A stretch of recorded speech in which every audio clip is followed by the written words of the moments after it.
School master এখানে আছেন, মাপ চাইছি, ক্ষমা চাইছি আপনাদের হাতে পায়ে ধরে। স্কুল মাস্টারদের আল্লাহ যে কত কিপটে করে। আমার মেয়ের জন্য 2 স্কুল মাস্টার এসেছিল বিয়ের লেগে, আমরা তুই ভাগ, তুই ভাগ। এত হার কিপটে পৃথিবীতে দ্বিতীয় কেউ হয় না। যদি শুনি যে স্কুল মাস্টার, তো আমি বলি ইন্নালিল্লাহ, ছেলেটার কপাল খারাপ, ও চাকরি পেয়ে গেল। ও আর ভালো জীবনে খাবে না, গোটা হাট ঘুরে কানাবে, করলে ঘর ঢুকবে। রমজান মাসে একটা লোক মোটর সাইকেলে যেছে আর আমি গাড়িতে যেছি, তা আমার ড্রাইভারকে বলছি ওই লোকটা স্কুল মাস্টার, আর যার মোটর সাইকেলে যেছে ও আমাকে আগিয়ে আনতে এসছে জলসায়। ওর জলসাতে গিয়ে জিজ্ঞেস করছি ইফতারের সময়, যে আগো ওই যে লোকটাকে তুমি গাড়ি করে আনলে স্কুল মাস্টার না? বলছে হ্যাঁ, হাই স্কুলের মাস্টার। আমাকে বলছে আপনি কি করে বুঝলেন জি? বলে ও একটা তরমুজকে 4 ফালি করে 1 ফালি কিনে নিয়ে যাচ্ছে, ওর হাতে ঝুলছিল। ওটা স্কুল মাস্টার ছাড়া কেউ পারবে না। যে মাটি কেটে খায় সেও গোটা তরমুজ লিবে ছেলে মেয়ের লেগে।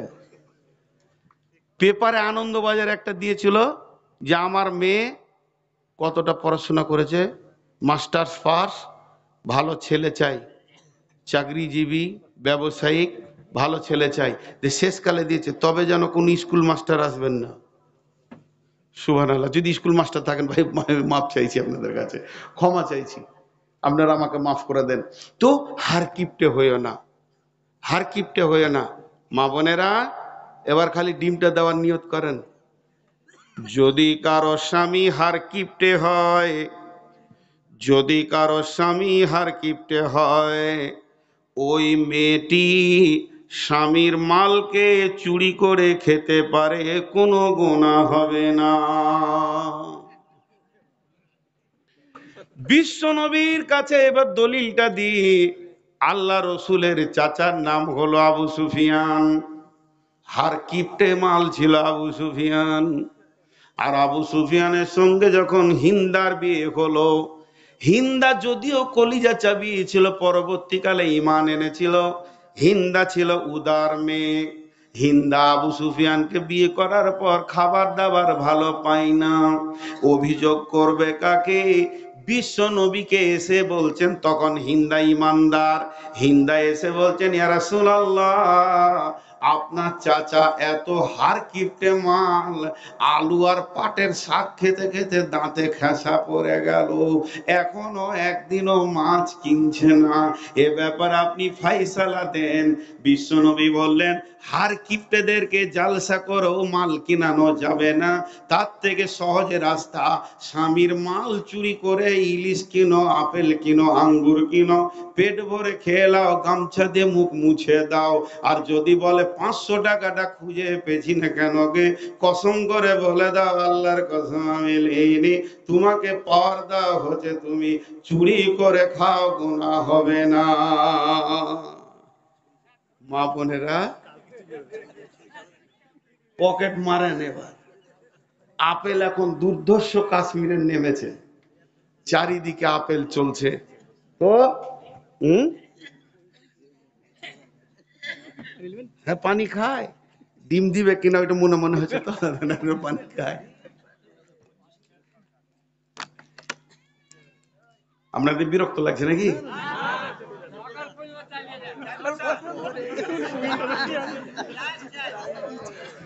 না, আসলে আমি অনেক সুগারের রুগী, আর এখন সারা বছরটা পড়ে আছে, আর বেশিক্ষণ আমি চালাচ্ছি না আপনাদেরকে। তো কি হলো, স্বামীর মাল স্ত্রী চুরি করতে পারে। 3 জন চোর নয়, 2 জন চোর নয়, 2 জন চোর নয়। কে কে বলেন তো? একটা হচ্ছে ছোট ছেলে মেয়ে, বাচ্চা ছেলে মেয়ে মা বাপের পকেট থেকে পয়সা বের করলে ও চোর নয়, ও না বলে নিতে পারে। আর কে চোর নয়? আর চোর নয়, স্ত্রী স্বামীর পকেট থেকে ওই পরিমাণে মাল নেবে যে পরিমাণ ওকে খেতে মন গেছে, তা বলে 5,000 টাকা নিয়ে ছোট ভাইকে পাঠিয়ে দিলে যে ভালো প্যান্ট কোট করে লিগা ঈদে, কাবিরা গুনাহ হবে। ওটা কোরআন বলে দিয়েছে। আবার তার দলিল কি? বিসমিল্লাহির রহমানির রহিম, ফাসসালিহাতুন কানিতাতুন হাফিজাতুন লিল গায়বি বিমা হাফিজাল্লাহ। ও সতীসাধী নারী রে, তোমরা সলেহা হয়ে যাও, অল্পে সন্তুষ্টি হয়ে যাও এবং হিফাজত করনেওয়ালি হয়ে যাও। সলেহা তর্জমা করতে গিয়ে বলেছেন সাল্লাত খামসাহা, সামা সাহরাহা, আসানাত ফারজাহা, আতাত বালাহা। স্বামীর ইতাত করনেওয়ালা হয়ে যাও, পর্দাওয়ালি হয়ে যাও, নামাজ পড়নেওয়ালি হয়ে যাও এবং নিজের শরীরকে ঢেকে রাখনেওয়ালি হয়ে যাও। এই চারটা কাজকে সলেহার তফসিরে আনা হয়েছে। আর দ্বিতীয় নম্বর কানেতা, স্বামী যেমন ইনকাম করবে, সাদা বাটা কাপড় এনে দেবে, সাদা বাটা খাবার এনে দেবে, ওটাই আলহামদু বলে গ্রহণ করে নাও। যেমন তোমার ইনকাম, তোমার স্বামী রিক্সাওয়ালা সারা দিন ঘাম ফেলে বইকালে একটা আপেল এনেছে, ছেলে মেয়েদেরকে নিয়ে ভাগ করে খেয়ে নাও, এটাতে বখিল বলা যাবে না। আর আপনার কি না কানেতা হয়ে যাও আর হাফেজা হয়ে যাও। হাফেজা মানে তুমি তিনটে জিনিস হিফাজত করো। স্বামীর সন্তান আদি তোমার পেটে যেগুলো স্বামী পৌঁছে দিয়েছে, এটাকে ওষুধ দিয়ে নষ্ট করবে না, এক নম্বর। দুই নম্বরে তোমার মাথা থেকে পা পর্যন্ত মহারানা দিয়ে স্বামী কিনে নিয়েছে, এটা তুমি ক্ষয় করতে পাবে না, নষ্ট করতে পাবে না। তিন নম্বর, স্বামীর ঘরে যে মাল আছে, টাকা পয়সা, সোনা দানা, চাউল ডাউল, আনাজ আছে, এগুলো তুমি খরচা করে দিতে পারবে না। স্বামীর বিনা হুকুমে মা বাপকে তো দেওয়ার কথা, অতিরিক্ত দান করতে পারবে না। অতএব তোমাকে দান করতে গেলেও স্বামীর পারমিশন নিতে হবে। স্বামীর মালের তুমি হিফাজত করো। অতএব আপনি মনে করবেন যে আমি স্বামীর পকেট থেকে 2000 টাকা চুরি করে নিব, 500 টাকার মাল কিনে খাবো, ও সব দিয়েছে, আর আমি 1500 টাকা ভাইকে, বাপকে, বন্ধু বান্ধবীকে দিয়ে দিব, চলবে না, চলবে না। স্বামী যদি হার কিপটে হয়, তাহলে খাওয়া পরিমাণ মালটা তুমি নিতে পারবে, এর থেকে অতিরিক্ত নিতে পারবে না। ডিমটা আমার গেল, একটু ভরসা আছে। চুরি করার পারমিশন তো দিয়েছি। মেয়েদের ওইটা একটা ভালো বিজনেস, কিন্তু চুরি করে করে অনেক পয়সা করে। জি, তো এটা হলো 8 নম্বর। 9 নম্বরে নবীজি বলছেন পুরুষদেরকে, ওয়ালা তারফা আনহুম আসাকাল আদাবা, খবরদার আদবের লাঠি হাতছাড়া করবে না। একদিকে তাদেরকে ভালোবাসবে, অন্যদিকে শাসন করা রাখবে। তারা যেন কোরআন হাদিসের বাইরে না চলে, শরীয়তের বাইরে না চলে। যেহেতু আমার নবী বলেছেন আমার প্রত্যেকটি উম্মত হলো রাখওয়াল, তার কারণ হচ্ছে যে ফ্যামিলিটা আপনার ইনকামে চলছে, ওই ফ্যামিলি আপনার অনুগতে চলছে, তারা যদি শরীয়ত গর্হিত গুনাহ করে, কিয়ামতের মাঠে আপনাকে জবাব লাগবে। অতএব তাদেরকে খাওয়াও ভোগ, আবার তাদেরকে শাসন কর, দেখাও লাল চোখ। খবরদার বেনামাজি চলবে না, এ ঘরে তেলাওয়াত বন্ধ হবে না। খবরদার সময়ে নামাজ পড়তে হবে, কোনো অজুহাত চলবে না, সব দিকটা শাসন করা রাখতে হবে। জি, খুব সত্য কথা বলছি। বুঝাতে গিয়ে ঘরের কথা বলে দিলাম, কিছু একটাও বলছি। বিয়ে হয়ে গেছে আমার 1-1.5 বছর, তারপরও আব্বার মার খেয়েছি। আমার আব্বা এত কড়া মানুষ ছিলেন, আমরা দাঁড়িয়ে দাঁড়িয়ে মার খেয়েছি। তো অপরাধটা কি ছিল শুনলে আপনারা বলবেন এটা অপরাধী নয়। বিয়ের বরযাত্রী গিয়েছিলাম, এটাই অপরাধ। বিয়ের বরযাত্রী গিয়েছি, নিজের ফুফাতো ভাই জোর করে নিয়ে গেল, ছাড়লো না, তুই চো। গেলাম, ঘুরে এসেছি, রাখারছে না আমার সঙ্গে। আব্বাকে মুসাফা করছি, বাপ বেটা আমাদের সালাম মুসাফা হতো, কোথাও গেলাম এলাম বাজার থেকে, তো মুসাফা করছে না। আমাকে পরিষ্কার বলছে, তুই বাড়ি থেকে বের হয়ে যা, তোর সাথে আমার কোনো সম্পর্ক নাই। অথচ আমার আব্বা আলিম ছিলেন না, সাধারণ চাষি মানুষ, চাষি মানুষ, তুই বেরিয়ে যা। দিয়ে তারপরে বসলো মুরালিয়ে, আমাকে সামনে বসিয়ে বলছে, তুই আমাকে হাদিস দেখা যে বেটির বাপের ঘরে 200 লোক গিয়ে খেতে হয়, তারপরে তোর সঙ্গে আমার সম্পর্ক। রসুলের দুশ্মন আমার দুশ্মন, আমাকে পরিষ্কার বলছে, বাড়ি থেকে বের হয়ে যায়। বিয়ে দিয়ে দিয়েছি, বললে কেটে পড়, ছাড়, আমার আল্লাহ আছে, আমি কারো ভরসা করি না। তো চিন্তা করেন, তোকে ওইটাই দলিল দিতে হবে যে বেটির বাড়িতে তোকে আমি পড়ালাম, তোর বেডিং মাথায় করে করে মাদ্রাসা মাদ্রাসা ঘুরলাম, আর আজকে তুই বরযাত্রী যাবি টুপি পাঞ্জাবি লাগিয়েস। কি করব, বিবিও আছে দাঁড়িয়ে দেখছে, খুব কড়া শাসন চলছে, কান ধরলাম, উঠা বসা করছি, ধরে দাঁড়িয়ে নাই, বলছে আব্বা আমি তোবা করছি, জীবনে আর বরযাত্রী যাব না। তারপরে মাফ করেছে। তো শাসন থাকতে হবে ঘরে, শরীয়তের বাইরে গেছে, আমি অনেক মাল নষ্ট করে দিয়েছি, আমার হাত থেকে অনেক টাকা পয়সা হারিয়ে গেছে, জিনিস ভেঙে গেছে, বাপ কিছু বলেনি। কিন্তু ছোট যখন ছিলাম 8 বছর 10 বছরের, রাত্রিবেলায় আব্বাকে আগে সব হিসাব দিতে হতো, জোহর কোথা পড়েছি, আসর কোথা পড়েছি, মাগরিব কোথা পড়েছি, এশা কোথা পড়েছি, ইমাম কি কি সূরা পড়েছে, আমার ডান দিকে কে ছিল, বাঁ দিকে কে ছিল, এত হিসাব দিতে হতো, তারপরে ঘর ঢুকতে পেতাম। কিন্তু কোনোদিন হিসাব লাগেনি যে টাকাটা হারালো কেন, যাক্কা যা ছেড়ে চলে গেছে, নাই নসিবে। কিন্তু ইসলামের ব্যাপারে খুব কড়া ছিল।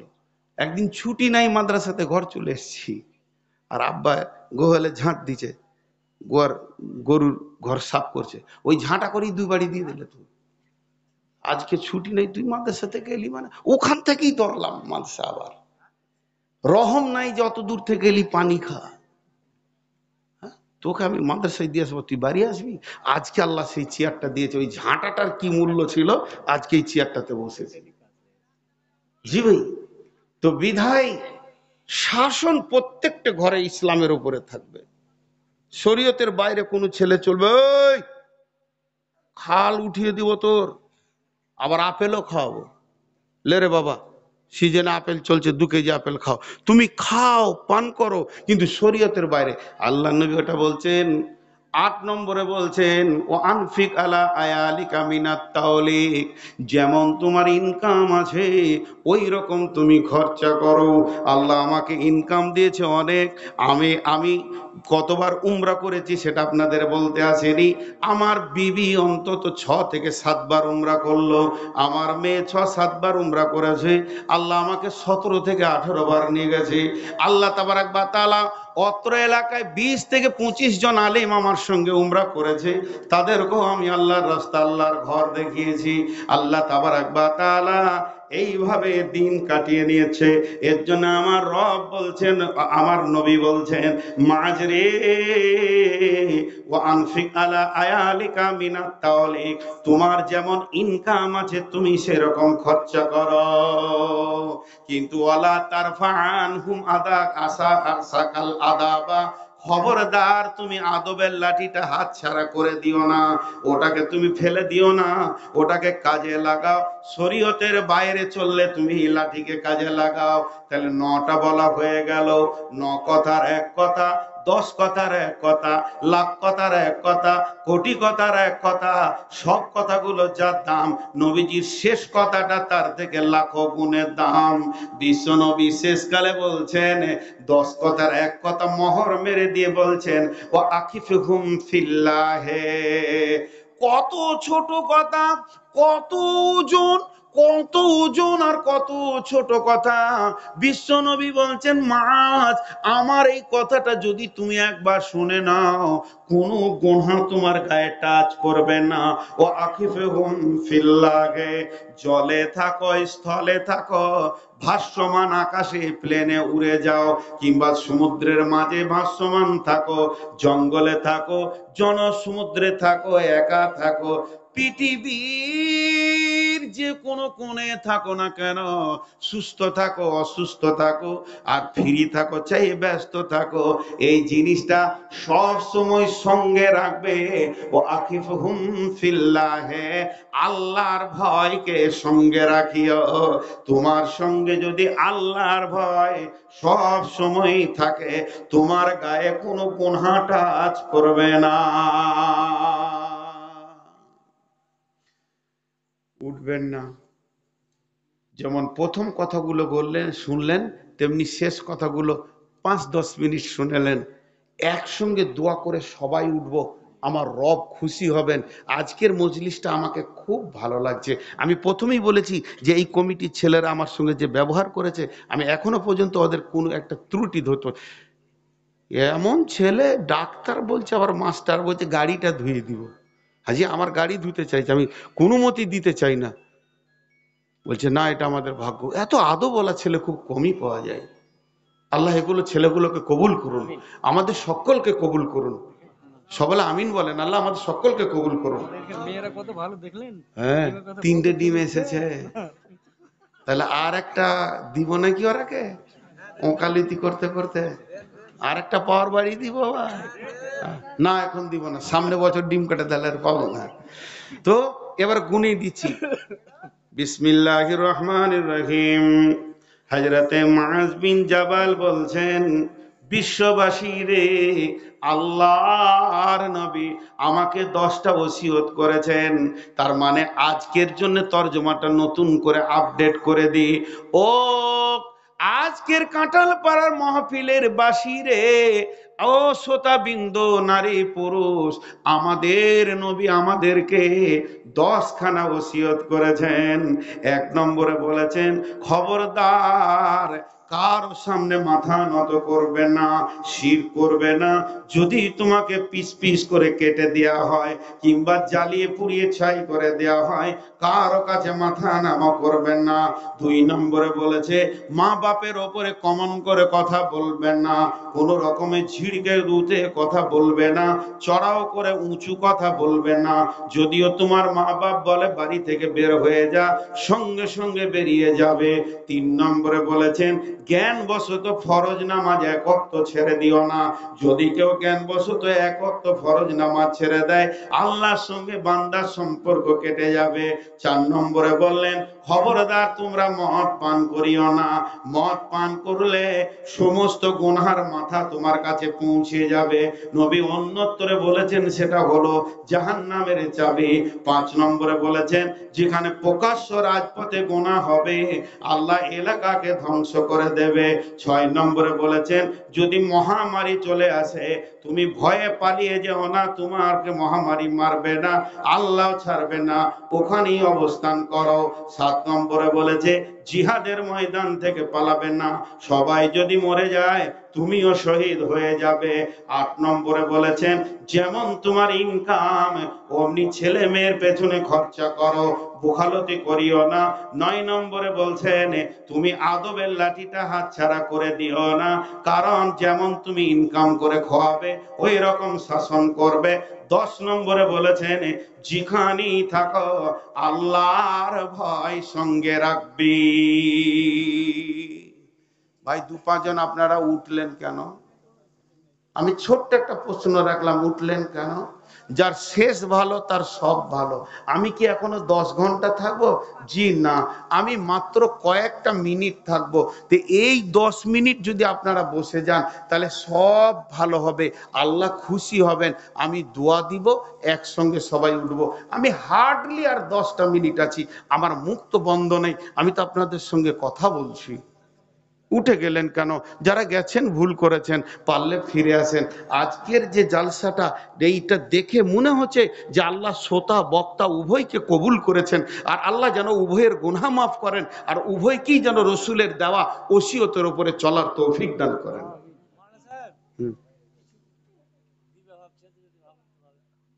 দাঁড়ান দাঁড়ান দাঁড়ান দাঁড়ান, আমার নাম না, এইটাই একটু একটু 5টা মিনিট, 2টো মিনিট। জি আমি আছি তো। তো আপনাদের কাছে আমি খালি একটা ছোট্ট কথা বলবো, 10টা মিনিট ভিখারির মতো খালি সময়টা চেয়ে নিচ্ছি আপনাদের জীবনের। একজনও বাচ্চা ছেলেও উঠবেন না, হাত দুটো ধরে বলছি, এর থেকে আর আমি নিচে কিছু বলছি না। উঠবেন না, সকলেই বসে থাকেন, একসঙ্গে উঠবো, দোয়া পড়ে উঠবো, আল্লাহ খুশি হবেন। 10টা মিনিট সময় চেয়ে নিলাম, আর কিছু চাইনি। এখন আমি আপনাদের সাথেও কথা বলবো, ডানে বামেও কথা বলবো। এটা ঈদগাহ কেন্দ্রিক মাহফিল, এই আয়োজনের পেছনে একটা খরচা আছে। তো কোরআনের ভিতরে আপনারা আলেম ওলামাকে জিজ্ঞেস করবেন, বড় বড় আলিমদেরকে, যে কোরআনে এসেছে যত জায়গায় জিহাদের কথা, তো মাল আর জানের কথা বলেছেন। ওয়াতুজাহিদুনা ফি সাবিলিল্লাহি বিআমওয়ালিকুম ওয়া আনফুসিকুম, জান মালের কথা কোরআনে আছে জিহাদের ব্যাপারে। জান দেওয়াটাও যেমন জিহাদ, মাল দেওয়াটাও জিহাদ। তো পুরো 12টাতে আমি ছেড়ে দেবো ইনশাল্লাহ। 8টা মিনিট আছে, 8 মিনিট হবে, দোয়া পরে ছেড়ে দিব। এই 8 মিনিটে একটা একটা বাজতে 8 মিনিট আছে, এই একটা বাজবে আর ছেড়ে দেবো একসঙ্গে ইনশাআল্লাহ। 8টা মিনিট আপনারা বসেন। কোনো আল্লাহর গোলাম আছেন, 10, 20, 50 হাজার হোক আর 10,000 হোক, 5,000 হোক, দেনেওয়ালা কিন্তু উঠবেন। ভাই আপনি উঠলেন কেন? ও কি বাংলা বুঝে না? জি ভাই, আর কেউ আছেন? মা বোনেরা আপনারাও পাঠান, বলেন কেউ আছেন ভিতরে? আচ্ছা, আর একটা কথা বলছি, আপনাদের ভিতরে চাদর গিয়েছে, আর একবার চাদর দেন। এখন আমি আপনাদের কাছে হাত ফেলে চাদর পাঠাচ্ছি, 10, 20, 50 যার কাছে যা আছে একবার আল্লাহর হস্তে শেষবারের মতো দেন, শেষবারের মতো দেন, এই চাদরে দেন। আল্লাহর গোলাম শামসুল হকের ভাইয়ের স্ত্রী কত হাজার টাকা দান করেছে, মাশাআল্লাহ। আর কেউ আছেন ভাই আমার? তবে চলে যাবেন না, এটা বারবার বলছি, হাত ধরে। মিন শুরুরি আনফুসিনা ওয়া মিন সাইয়্যাতি আমালিনা, মান ইয়াহদিহিল্লাহু ফালা মুদিল্লা লাহু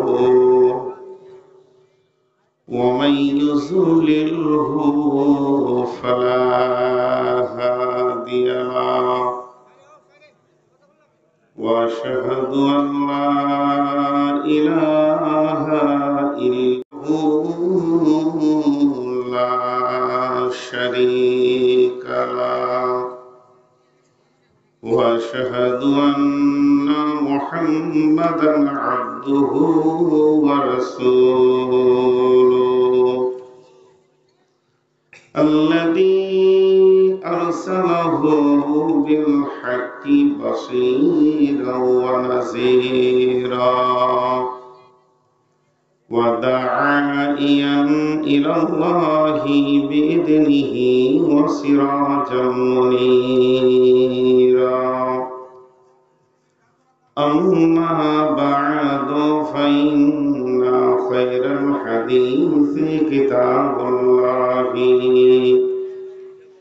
وخير الهدي هدي محمد صلى الله عليه وسلم وشر الأمور محدثاتها وكل محدثة بدعة وكل بدعة ضلالة وكل ضلالة في النار. فقد قال الله تبارك وتعالى في كلامه المجيد وفرقانه الحميد. أعوذ بالله من الشيطان الرجيم. قل تعالوا أتلوا ما حرم ربكم عليكم ألا تشركوا به شيئا وبالوالدين إحسانا ولا تقتلوا أولادكم من إملاق نحن نرزقكم وإياهم ولا تقربوا الفواحش ما ظهر منها وما بطن ولا تقتلوا نفسا التي حرم الله إلا بالحق ذلكم وصاكم به لعلكم تعقلون وعن معاذ بن جبل رضي الله تعالى عنه قال أوصاني رسول الله صلى الله عليه وسلم بأسر كلمة لا تشرك بالله شيئا وإن قتلت أو غرقت ولا تعقن والديك وإن أمرك أن تخرج من أهلك ومالك ولا تتركن الصلاة مكتوبة متعمدا فإن من ترك الصلاة مكتوبة متعمدا فقد برئت منه ذمة الله ولا تشربن الخمر فإنه رأس كل فاحشة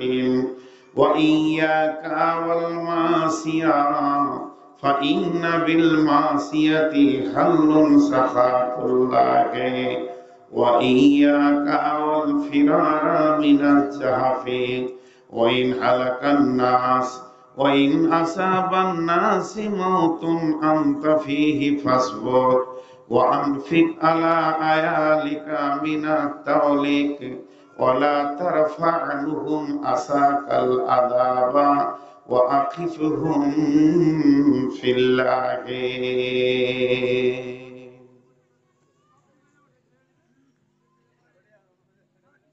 আমি অধম পাপী তাপী পাপের ভারে ডুবে আছি গো আমি অধম পাপী তাপী পাপের ভারে ডুবে আছি গো তুমি দয়া না করিলে দয়াল আমি তলিয়ে যাব অধম পাপের দরিয়ায় আমি অন্ধ পথিক মওলা তুমি দয়া কর ও দয়াল তুমি অন্ধর হাত দুখানি ধর আমি অধম পাপী তাপী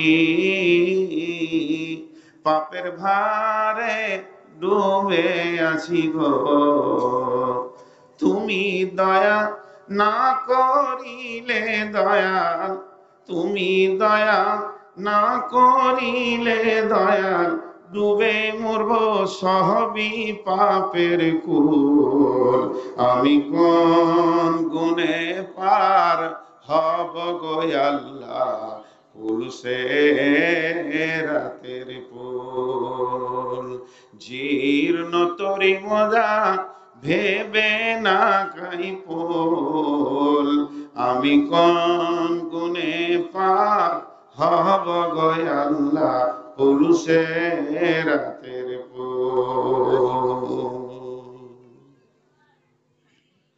শ্রদ্ধেয় সুযোগ্য আজকের সবার সভাপতি উপস্থিত আকাশের তারকা সাদৃশ্য আলেম ওলামাবৃন্দ সামনে আমার দিনদার ইমানদার মুমিন ভাই সকল পর্দা থেকে সুন্নেওয়ালি মুমিনা মা ও বোনেরা প্রশংসা আল্লাহর গুণগান আল্লাহর গণকীর্তন আল্লাহর স্তব স্তুতি ভালোবাসা তকদির হায়াত মওত রুজি জান্নাত জাহান্নাম কুলসেরাত সবকিছুর মালিক আল্লাহ যে মহান মুনিব আজকে আমাদেরকে বিভিন্ন এলাকা গোত্রবংশ জাতি ধর্ম বয়স বর্ণ নির্বিশেষে এক ঈদগাহ কেন্দ্রিক আয়োজিত মাহফিলে হাজির করেছেন আমরা সেই মহান মুনিবের দরবারে একবার হৃদয়ের ভিতর থেকে প্রাণ খুলে শুকরিয়া আদায় করি সকলে মহব্বতের সঙ্গে বলি আলহামদুলিল্লাহ।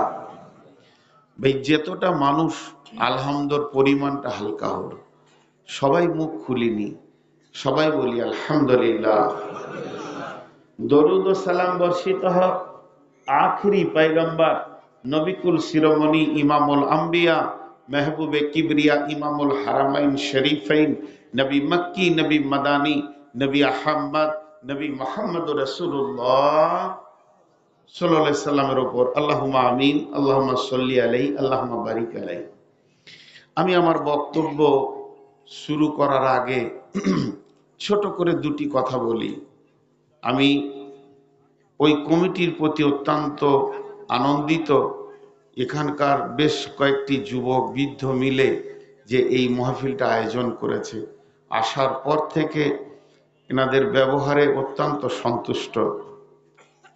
তো সেই কমিটি কেন্দ্রিক দুটি কথা বলছি, যে যারা দাঁড়িয়ে আছে ওদেরকে একটু বসিয়ে দেন, আর বিশেষ করে আমার চোখের সামনে দাঁড়িয়ে থাকিয়েন না। আর আমার চোখের সামনে দাঁড়িয়ে যদি আপোষে গল্প করেন তখন আমাকে নিজেকে নেকেট মনে হবে, যে এরা কোনো গুরুত্বই দেয় না বক্তব্যের ওপরে। বিধায় আপনার যদি কথা বলার প্রয়োজন থাকে আপনি বাইরে যান, চোখের বাইরে যান, এই মহফিলে আপোষে আলোচনা না করে এমন সবাই বসে যায়। যাকে শুনতে ভালো লাগবে না তিনি সুসুর করে উঠে বাড়ি যাবেন, আরাম করবেন। আপনি ঘুমালেও নেকি আছে, মমিন দোয়া পড়ে ঘুমাবে তো নেকি আছে। জি ভাই, সারা রাত একটা বৃদ্ধ একটা বয়স্ক মানুষ যদি জেগে ইবাদত করে যে নেকিটা পাবে, একটা যুবক যদি স্বামী স্ত্রীতে মহব্বতের সঙ্গে একটা রাত পার করে তো ওটা ওদের নফল ইবাদতের নেকি পাবে। কত সুন্দর আল্লাহ রসুল সিস্টেমিক তৈরি করে দিয়েছে, আমাদের কোনোটা ফেলার নাই। মুসলমান পেচ্ছাপ করবে তো নেকি পাবে যদি সেটা রসুলের তরিকায় হয়ে যায়। জি ভাই, দোয়া পড়ে বসে ঠিক সিস্টেমিতে যদি হয়ে যায়। মুসলিম পায়খানা করবে কত নোংরা, তারপরেও নেকি পাবে যদি সেটা রসুলের তরিকায় হয়ে যায়। তো আমরা সেই মানুষ, আপনাকে ভালো লাগলে আপনি শোনেন, ভালো না লাগে আপনি চোখের বাইরে গিয়ে আনন্দ করেন। এখন আমি আমার বক্তব্যের দিকে এগিয়ে যাচ্ছি। পৃথিবীতে একটা ক্যান্সার এসেছে। এই ক্যান্সারটা আজকে নয়, মোটামুটি 10-15 বছর থেকে ক্যান্সারটা ঢুকেছে, খুব মারাত্মক ভাইরাস হয়ে গেছে। করোনার ভাইরাসের থেকেও এইটা বেশি ভাইরাস, কিন্তু মানুষ বোঝে নাই। করোনাটাকে যত গুরুত্ব দিয়ে দেখেছে এই ভাইরাসটাকে দেখে নাই। তো এইটা আজ থেকে 20 বছর আগে ছিল না। সেটা কি জানেন? ওটা হচ্ছে তুর্কি। তয়কার র কয় হস্যই কি দিয়ে একটা জিজ্ঞাসা চিহ্ন, তোর কি। কেউ যদি কোনো কাজ করে যে ভাই তুমি এটা করো না, তোর কি, মানে তুই কি বলতে এসছিস, আমার যেমন যাবে করব। এ যুগে আর জ্ঞান দেওয়ার মতো জায়গা নাই, সবাই 16 আনা হয়ে গেছে। এমনকি স্কুলের মাস্টার একটা ছেলের কান মুলে দিয়েছে, তার চাচা নেতা এসে তাকে অফিসে মেরে বাড়ি যাচ্ছে, আমার ভাতিজা এরকম করবে তো তোর কি। এই তোর কিটা যে কত বড় ক্যান্সার। আমাদের জামানার কথা বলছি, আমরা যখন ছোট শিশু ছিলাম, 3-তে 4-তে 5-এতে পড়েছি, তখন রাস্তাতে মাগরিব পর একা গিয়েছি। তো আমার চাচা নয়, নিজের চাচা নয়, চাচা তো চাচা বলছে, কে রে, পড়াশোনা বাদ দিয়ে ঘুরছে রে, তো কলমু ঝরে লুকিয়েছি, মারবে নাকি। স্কুলে মাস্টার মেরেছে, ওই মাঠটা খেয়ে হজম করেছি, বাড়িতে এসে আর বলছি না আব্বাকে যে মাস্টার মেরেছে, তার মানে আর একবার পড়ে যাবে। তোকে মারলে কেন, তাহলে পড়া হয়নি। এইটা এ যুগে আর নাই। তোর কি, তোর কি। হ্যাঁ, এই ক্যান্সারটা যেতে যেতে আঙ্গুলে ক্যান্সার হয়েছে, ডাক্তার বলছে এই পর্যন্ত কেটে দে তাহলে তুই বেঁচে যাবি। ও বলছে ওষুধ খায়, দিয়ে এই ক্যান্সারটা যেতে যেতে এই পর্যন্ত এসেছে, এরপর কি করবি, কলিজা কাটবি অর্ধেক, আর কিছু করার নাই। এই ভাইরাসটা কত দূর গেছে, একজন আরেকজনকে মানে না, তোর কি। এই না মানার অভ্যাসটা মা বাপ খেয়াল করেনি, নিয়ে না খেয়াল করতে করতে আজকে ছেলেরা বাপকেও মানছে না, তোর কি।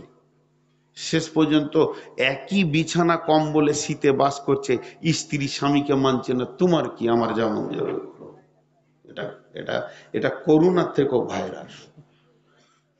এটা কঠিন ভাইরাস পৃথিবীতে এসেছে, কেউ কারো কাছ থেকে দুটি কথা শুনতে চাইছে না। অথচ কবি কি বলছেন, বিশ্বজুড়া পাঠশালা মোর সবার আমি ছাত্র, যে যত পারবে আমাকে জ্ঞান দাও, আমি জ্ঞানকে গ্রহণ করব। জি ভাই, একজন শিক্ষিত লোক বলছেন আমি মাতালের কাছ থেকে জ্ঞান পেয়েছি। আলিম, যদি এটা গল্প ভালো করে শুনেন, এক মাতাল রাস্তায় হাঁটছে, তো এরকম টলছে, ওর পায়ের ব্যালেন্স নেই। ওই দিক থেকে এক মৌলানা আসছে আমার মতো হতভাগা, তোকে বলছে ওই সোজা করে হাঁট। তখন ওই অবস্থাতেই বলছে, মৌলভী সাহেব আমি সোজা করে হাঁটি না হাঁটি দেখতে হবে না, আমি পড়লে তো একা পড়বো, তুমি সোজা করে হেঁটো, না হলে সমাজ পড়ে যাবে। তো মৌলভী সাহেব বলছে দারুণ জ্ঞানের কথা বললে তো, আমি পড়লে একা পড়বো, তোমার চলনের বেঁকা হলে গোটা সমাজ বেঁকে যাবে, তুমি সোজা হয়ে আগে চলো। কিন্তু এই যুগে জ্ঞান দিব কাকে? সবারই তো 16 আনা জ্ঞান। চায়ের দোকানে এক এক যখন বক্তব্য ধরে, তখন নূর মোহাম্মদ কোথায় যাবি? সব তো ফেলিওর, ব্যাদ ব্যাদ ব্যাদ ব্যাদ ব্যাদ ব্যাদ, মনে হবে যেন কথা তৈরি মেশিন, ওটা বলেই গেছে বলেই গেছে। জ্ঞান দেওয়ার জায়গা আর নাই, শেষ হয়ে গেছে। শিক্ষক কেউ কাউকে মানতে চাইছে না। ইমাম আহমদ বিন হাম্বালের মতো একজন ব্যক্তিত্ব সম্পূর্ণ মানুষ, তিনি একদিন একটা সংকীর্ণ রাস্তায় হাঁটছেন, আর ওই দিক থেকে একটা কুকুর, কুত্তা, নিকৃষ্ট মানের প্রাণী, সেও আসছে। দুই দিকে নোংরা পানি ভর্তি সংকীর্ণ রাস্তা। তো কুকুরটা এরকম তাকিয়ে আছে ইমাম আহমদ বিন হাম্বালের দিকে, কুকুরটা এরকম তাকিয়ে আছে। তো ইমাম আহমদ বিন হাম্বাল বলছে, কুকুরটা আমার দিকে তাকালো তো আমার হৃদয়টা গলে গেল। তার মানে ও যেন বলতে চাইছে, মুখে কথা বলেছে, এটা বলছি না যে কুকুরের সঙ্গে কথা বলেছে, আবার এটা অন্য ব্যাখ্যায় চলে যাবে। উনি বলছেন ওনার দিকে তাকালাম, তো ও কুকুরটা যেন বলতে চাইছে যে ইমাম সাহেব, আমি যদি নোংরাতে নামি তো আমার বুক পর্যন্ত ভিজবে, আর আপনি যদি একটা পা নামিয়ে দেন আমিও পেরিয়ে যাব, আপনিও পেরিয়ে যাবেন, পাটা ধুয়ে নেবেন। তা আমি একটা পা নামিয়ে তাকে রাস্তা দিলাম। জি ভাই, কিন্তু এখন মুশকিল হয়ে গেছে কি জানেন, একটা সংস্কৃতের গল্প আপনাদেরকে শোনাই। এখন জ্ঞান দিতে গেলে মার খেতে হবে, সংসার উচ্ছন্নে চলে যাবে, জ্ঞান কেউ নিবে না। তারপরেও অবাধ মুখ আলিমদের কেউ রুখতে পারবে না, যেহেতু আলিমদেরকে কেয়ামত পর্যন্ত এইভাবে কথা বলতে থাকতে হবে, দিতে থাকতে হবে। তো সংস্কৃতের ঘটনাটা বলি আমি, এবার কোরআনের আয়াতের দিকে দ্রুত গতিতে এগিয়ে যাব। সংস্কৃতের ঘটনাটা কি, একটা তাল গাছে এক বাঁদর বসে আছে, প্রচন্ড বৃষ্টি, আর তাল গাছের নিচে বাবুই পাখি বাসা করে বৃষ্টিতে ও নিজেকে শীত থেকে বাঁচিয়েছে। যখন ঝড় বৃষ্টি থেমে গেল, বাঁদর গোটা গাটা ভিজে গেছে। বাবুই পাখিটা বের হয়ে এসে বলছে, ভাই বাঁদর, এই অসময়ের জন্যে আমি কত কষ্ট করে, আল্লাহ আমাকে হাত দেয়নি, আমি ঠোঁটে করে করে করে মাল নিয়ে এসে অসময়ে বাঁচবো বৃষ্টি থেকে, গ্রীষ্ম থেকে, শীত থেকে, তার জন্য আমি একটা বাসা করেছি। আল্লাহ তো তোমাকে দুটো হাত দিয়েছে, তুমি কি অসময়ের জন্য একটা বাসা করতে পারোনি? তাহলে আজকে ভিজতে হতো না। কত সুন্দর জ্ঞান দিল। কিন্তু বাঁদর কি করলো? কি বললি? এত বড় অপমান! ওর বাসাটা ছিঁড়ে ফেলে দিল, ওর বাসাটা ছিঁড়ে ফেলে দিল। এই যে বাসাটা ছিঁড়ে নিচে পড়ে গেল, এত বড় একটা ঘটনা ঘটলো, এর জন্য দোষ কার? আপনারা বলবেন বাঁদরের, ফেলাটা ঠিক হয়নি। কিন্তু আমি বলবো বাবুই পাখির, ওরই ভুল হয়েছে, জ্ঞান দিতে গেছে বাঁদরকে। বাঁদর কি জ্ঞান লেয়? জ্ঞান দিবি তো মানুষকে দে, বাঁদরকে জ্ঞান দিতে গেছে। তো এই সমাজে আমার মতো কত বাঁদর আছে, তাকে যদি ভালো জ্ঞান দিতে যান তো আপনার জান চলে যাবে। কিন্তু আল্লাহ দিচ্ছেন একটা ওসিয়ত। আজকে আমরা বাধ্যতামূলক করেছি কিছু জিনিসকে। জি ভাই, বাধ্যতামূলক করতে চাইছি। এই কথাটা না বলে থাকতে পারছি না, এটা শুনেলেন আমি নূর মোহাম্মদ মরে যেতে পারি, কিন্তু এই কথাটা শুনেলেন, আমি আপনাদের হাতগুলো ধরে বলছি, 2 মিনিট লাগবে।